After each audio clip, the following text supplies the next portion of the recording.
Hello students, I welcome all the students of BJMC third semester. As you know, our subject is Indian economic system and today's topic is characteristics of Indian economy. But first we have to understand about the economy. What is called economy?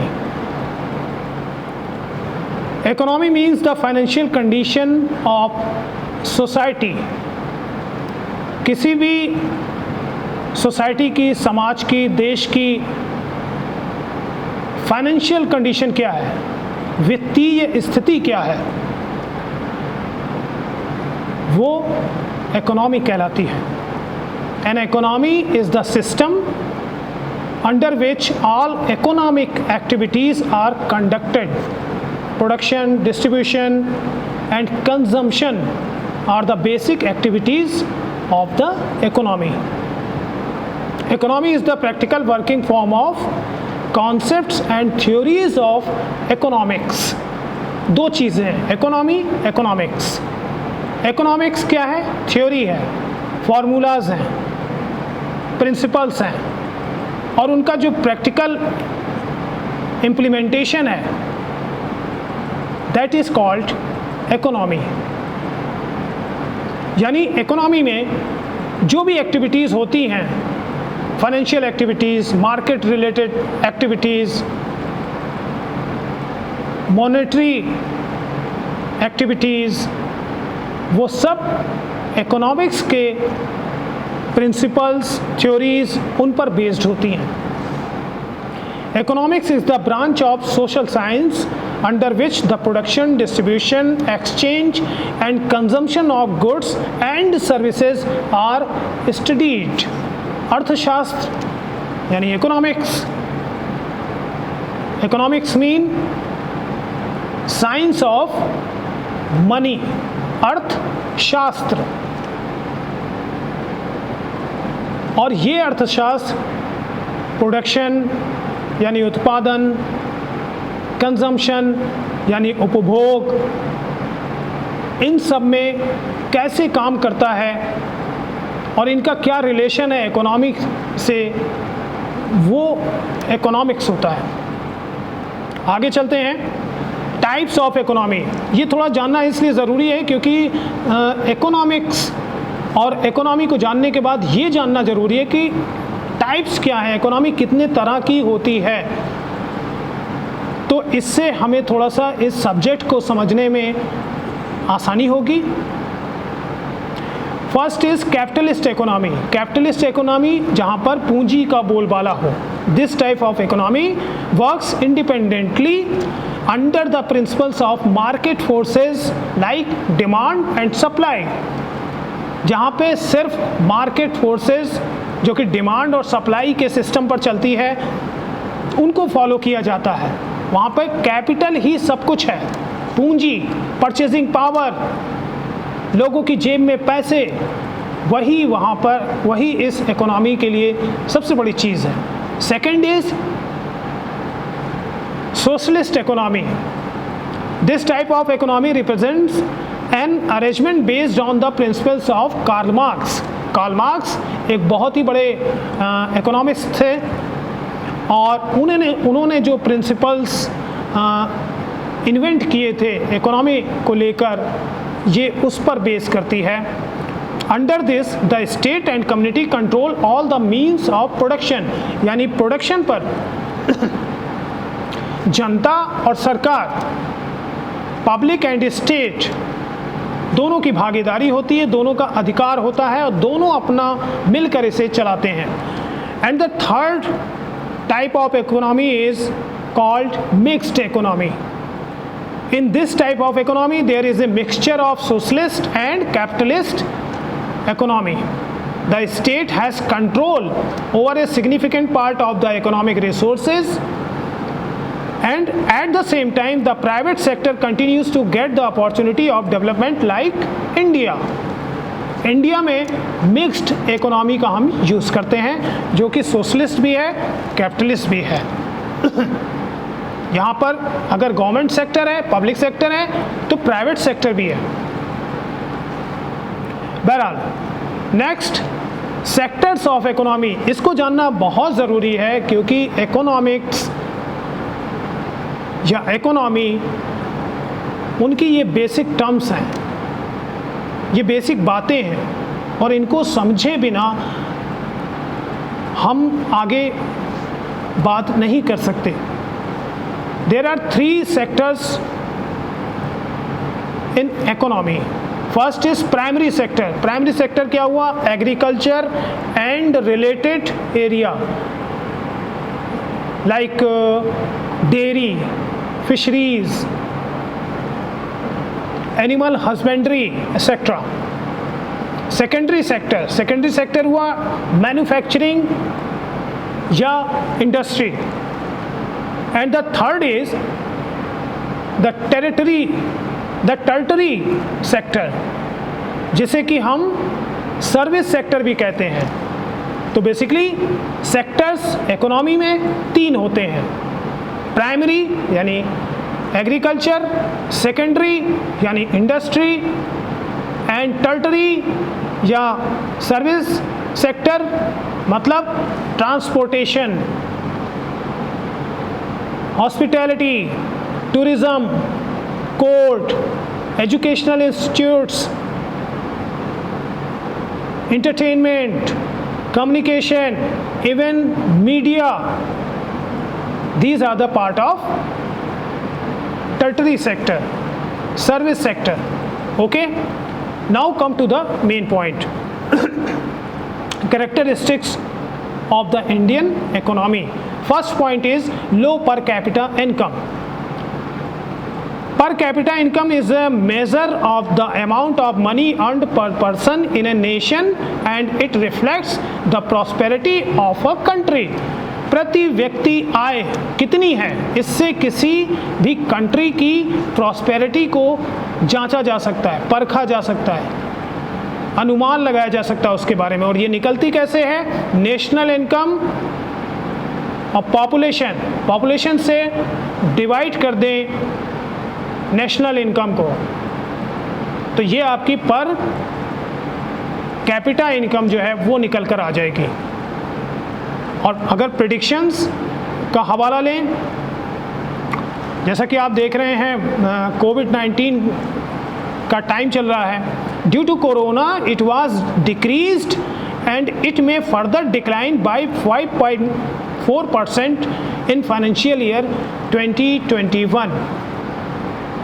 तो अभी per capita income बहुत ही कम हमारे देश में है, पहले से भी कम थी और अभी कुछ ज़्यादा हो गई है। Next is inequal distribution of wealth, यानी देश की जो संपत्ति है उसका असमान तरीके से बंटवारा, विभाजन।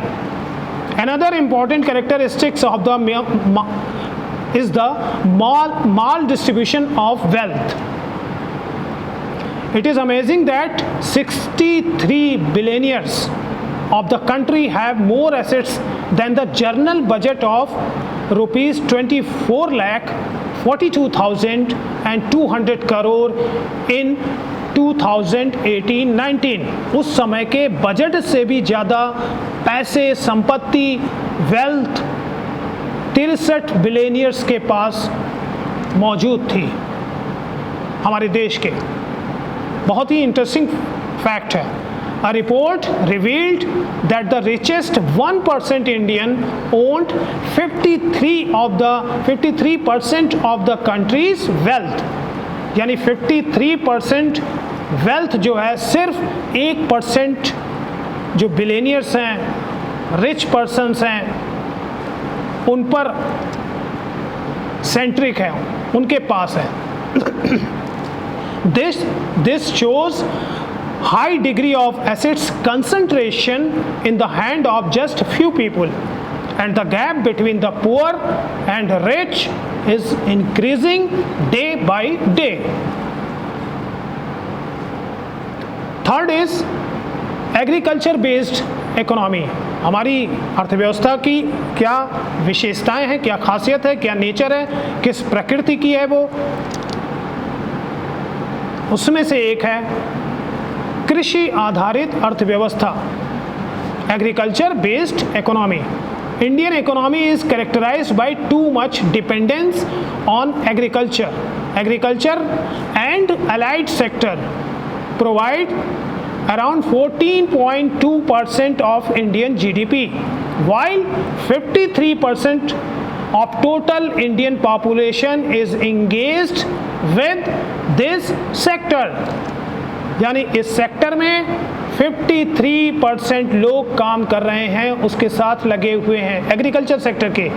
लेकिन वेयरएज जीडीपी में इसका रोल कितना है, इसकी भागीदारी कितनी है, जस्ट 14.2%। तो इट मीन कि ज़्यादा लोग इस काम में लगे हुए हैं और कम आउटपुट आ रहा है। इसकी वजह क्या है? इसकी वजह है low agriculture productivity, lack of modernization and lack of diversification in its output are some of the basic problem for which our agricultural sector is suffering. Modernization नहीं है, नई टेक्निक्स अडॉप्ट नहीं की जा रही है, नए रिसर्च नहीं हो रहे, और इसका खामियाजा हमारी कंट्री की इकोनॉमी को भुगतना पड़ रहा है। अगर हम जो डेवलप्ड कंट्रीज़ हैं उनकी बात करें कि वहाँ पे कितना परसेंटेज होता है, तो ज़्यादातर countries like America, Britain, France, Germany, Japan, वहाँ पर सिर्फ 1 से लेकर 5% तक लोग ही इस सेक्टर से जुड़े हुए हैं। यानी उनका फोकस बाकी के सेक्टर्स पर भी है। तो these are the reality. High rate of population growth, fourth point, India has 17.5% of the world population. At the time of independence our population was just 33 crore, which increased to 136 crore. 33 crore से 136 करोड़ तक आ गई है। During the 2001 and 11 population increased by 18.6%. It means in every decade Indian population get increased by around 20%. हर साल 20% आबादी बढ़ रही है। और एक इंटरेस्टिंग फैक्ट कि currently India is adding the total population of Australia every year.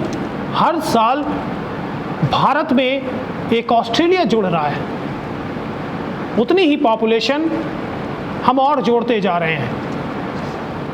तो ये भी एक बड़ा फैक्टर है। इसके अलावा fifth point is chronic unemployment.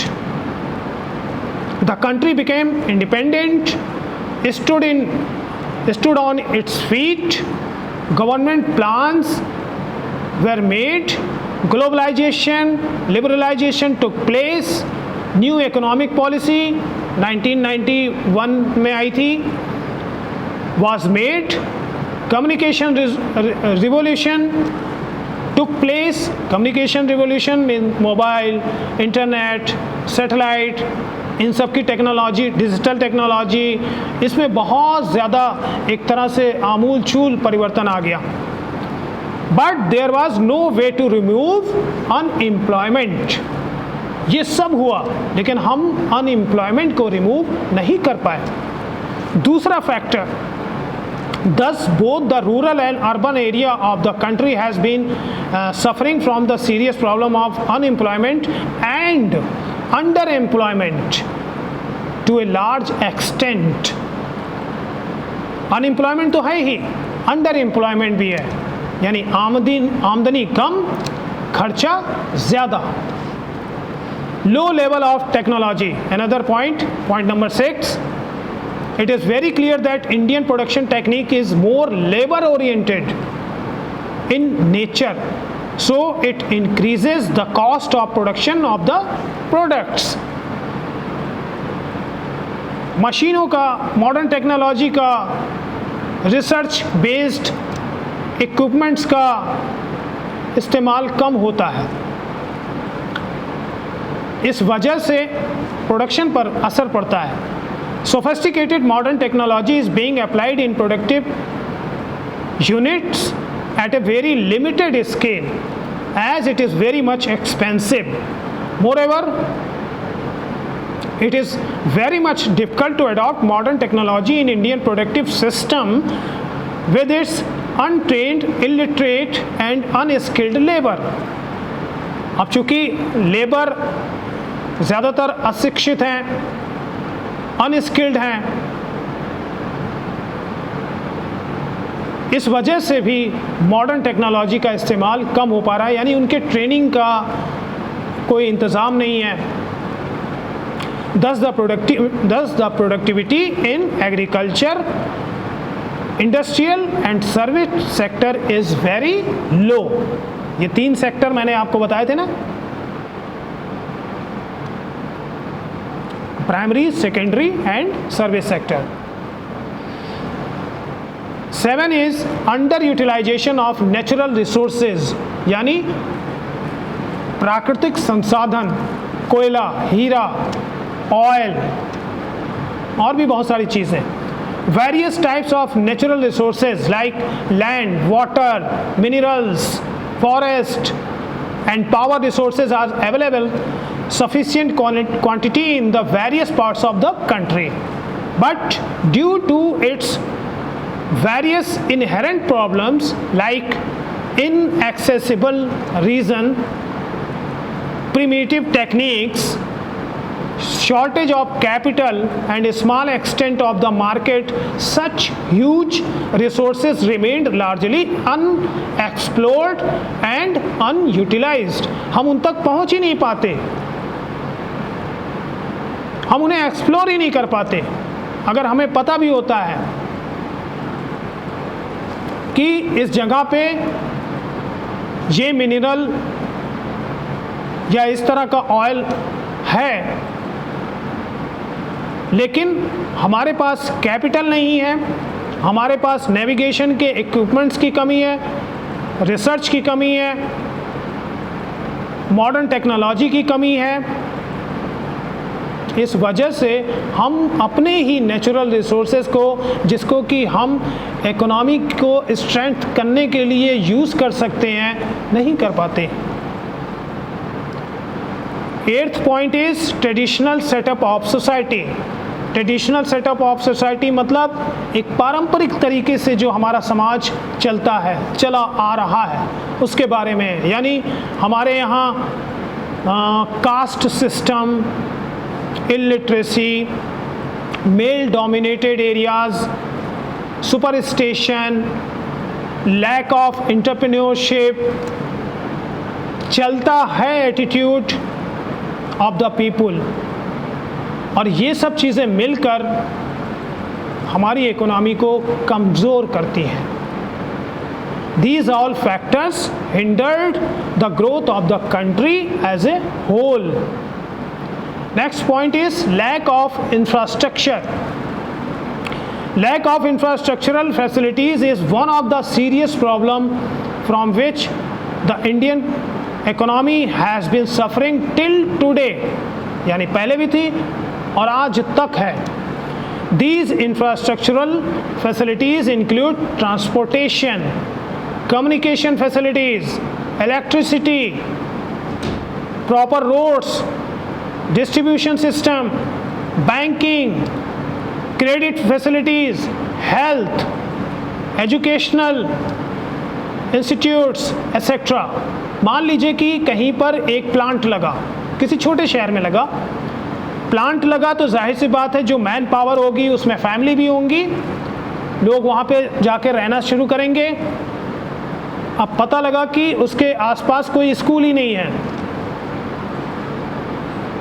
या जहाँ पर प्लांट लगा है या लगने वाला है वहाँ से रोड 4 किलोमीटर दूर है, वहाँ पर ट्रांसपोर्टेशन का कोई ज़रिया नहीं है, वहाँ इलेक्ट्रिसिटी दिन में 6 घंटे नहीं रहती है, these are the basic needs, और ये बहुत ज़रूरी है। इसी को कहते हैं इंफ्रास्ट्रक्चर।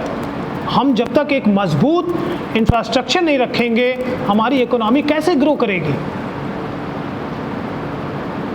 कोई भी बिजनेस हाउस कहीं भी सेटअप होता है, उसे बहुत सारी चीज़ें चाहिए होती हैं। ड्रिंकिंग वाटर चाहिए, उसे इलेक्ट्रिसिटी चाहिए, ट्रांसपोर्टेशन चाहिए।